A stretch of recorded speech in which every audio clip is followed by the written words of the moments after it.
나의 삶이 아름다운 멜로디가 되어 하나님을 찬양하는 곡조 있는 인생이라면 참 좋겠습니다. 오늘 말씀은 시편 48편의 말씀입니다. 여호와는 위대하시니 우리 하나님의 성 거룩한 산에서 극진히 찬양 받으시리로다. 터가 높고 아름다워 온 세계가 즐거워하며 큰 왕의 성 곧 북방에 있는 시온산이 그러하도다. 하나님이 그 여러 궁중에서 자기를 요새로 알리셨도다. 본시는 예루살렘의 안전과 영광을 노래한 시입니다. 표제어에 고라 자손의 시 곧 노래라고 했지요. 시온의 노래입니다. 1절의 말씀입니다. 여호와는 위대하시니 우리 하나님의 성 거룩한 산에서 극진히 찬양 받으시리로다. 하나님의 성과 거룩한 산은 예루살렘을 지칭하는 말입니다. 예루살렘에는 성소가 있었고 그 안에는 언약궤가 있었는데 그 언약궤는 하나님의 임재의 표상이었습니다. 하나님이 우리와 함께 하신다, 즉 임마누엘의 하나님이시지요. 그 표상이 바로 언약궤입니다. 예수님은 하늘 보좌를 버리시고 인간의 몸을 입고 이 땅에 오신 하나님이시지요. 인간의 몸을 입고 이 땅에 오신 분, 도성인신, 인카네이션이라고 말하지요. 하늘의 지위와 권세를 다 버리고 오셔서 친히 세상 죄를 지고 가는 어린 양으로서 십자가에 못 박아 죽으셨습니다. 인카네이션, 성육하신 예수 그리스도의 표상이 바로 구약의 성막에 임재하신 하나님이십니다. 우주 만물의 주권자 되시는 하나님께서 성막에 임재하셨습니다. 예루살렘은 어떤 곳입니까? 예루살렘은 하나님이 거룩함으로 임재해 있는 산입니다. 그러기에 하나님께 속한 성이지요. 하나님은 세상을 통치하시는 주관자이기 때문에 온 세상에서 찬양을 받아야 마땅한 분이십니다. 특별히 예루살렘에서 특별한 방식으로 극진한 찬양을 받아야 할 분이십니다. 2절의 말씀입니다. 터가 높고 아름다워 온 세계가 즐거워하며 큰 왕의 성 곧 북방에 있는 시온산이 그러하도다. 터가 높고 아름다워라는 표현은 높은 곳의 아름다운 곳입니다. 이는 실제로 예루살렘이 높은 곳에 위치해 있었습니다. 단지 예루살렘이 높이 있어 아름다움을 표현한 것은 아니겠지요.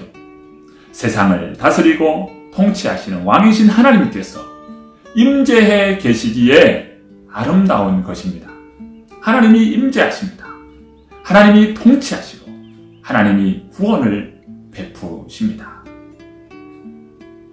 공평과 정의로 다스리시고 온 백성들을 사랑으로 돌보시고 지키시고 축복하시는 하나님께서 함께 하시니 그 성은 아름다운 성입니다. 그러기에 온 세계의 기쁨이 될 수밖에 없습니다. 큰 왕의 성이라고 표현했지요. 세상에는 여러 통치의 왕들이 있습니다. 하나님은 그런 왕들과 전혀 차원이 다른 왕이십니다. 온 땅과 열방과 온 우주를 다스리시는 만왕의 왕이십니다. 그런 하나님께서 예루살렘에 거하여 계실 때 그 성은 큰 왕의 성입니다. 북방에 있는 시온산이라고 표현합니다. 이 말은 맨 끝자락에 있는 시온산이라는 표현인데요. 성소가 시온산 북쪽 끝에 위치해 있었습니다. 시온이라고 하는 것은 본래 의미는 산마루, 요새, 성 등으로 뜻하는 말입니다. 하지만 성소가 있는 예루살렘에 대한 고유명사로 불렸습니다. 이제 3절의 말씀을 보십니다. 하나님이 그 여러 궁중에서 자기를 요새로 알리셨도다. 궁중에 해당하는 히브리어는 아르몬인데요. 이는 강력한 성체와 성곽이 있는 성을 말합니다.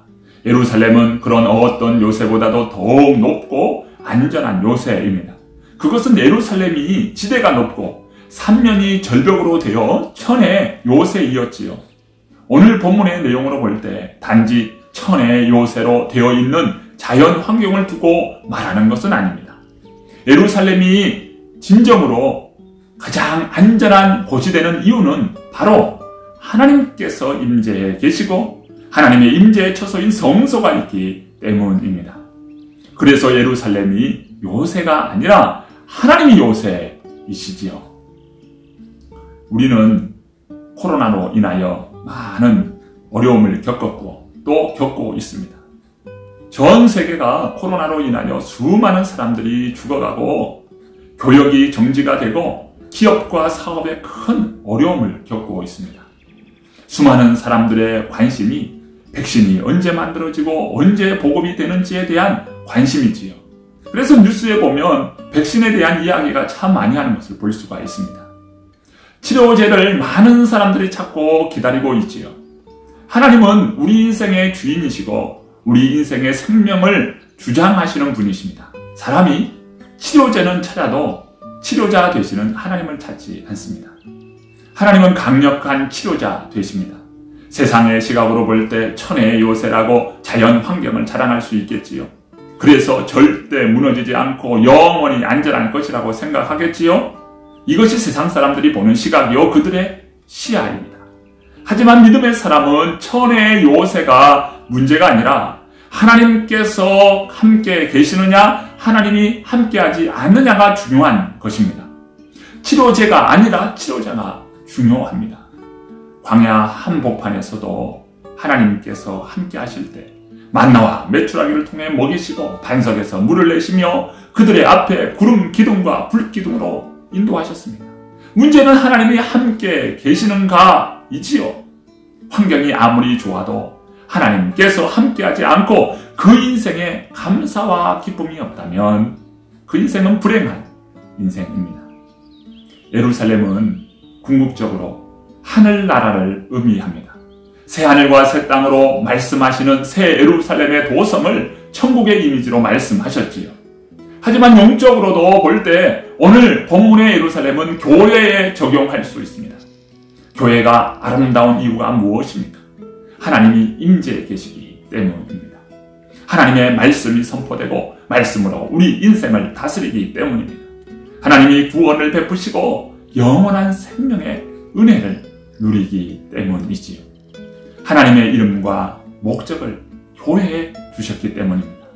오늘 우리는 하나님의 도성 예루살렘을 찬양하는 시인을 보게 됩니다. 하나님이 임재하시고 함께 하시는 그곳이 가장 아름다운 곳이라고 찬양합니다. 우리 인생이 아름다운 것도 바로 그 이유입니다. 하나님께서 내게 임재하셔서 나와 함께 하시고 계시기에 우리 인생이 참 가치 있고 아름다운 인생입니다. 그 하나님을 찬양하는 복된 하루 되시기를 축복합니다. 함께 기도드리십니다. 하나님 아버지 감사합니다. 우리 주님이 우리와 함께 하시고 우리 인생을 붙들어 우리를 견고한 반석 위에 세워주시고 그 주님을 찬양하고 경배하고 높이며 그 주님을 자랑하고 드러내게 하신 하나님의 은혜에 감사합니다. 오늘 하루도 은혜의 하루가 되게 하여 주시고 하나님을 찬양하고 드러내고 자랑하고 높이는 복 있는 하루가 되도록 도와주옵소서. 가정에서나 직장에서나 아버지 참으로 복음의 통로가 되게 하여 주시고 또 만나는 모든 이들에게 그리스도의 사랑을 전하고 우리 주님을 자랑하고 찬양하는 귀한 역사가 임하도록 주께서 은총을 베풀어 주옵소서. 온 열방이 주를 찬양케 하여 주옵소서. 주님만을 높이며 경배드리옵고 예수 그리스도의 이름으로 간절히 기도드리옵나이다. 아멘. 여호와는 위대하시니 우리 하나님의 성 거룩한 산에서 극진히 찬양 받으시리로다. 터가 높고 아름다워 온 세계가 즐거워하며 큰 왕의 성 곧 북방에 있는 시원산이 그러하도다. 하나님이 그 여러 궁중에서 자기를 요새로 알리셨도다.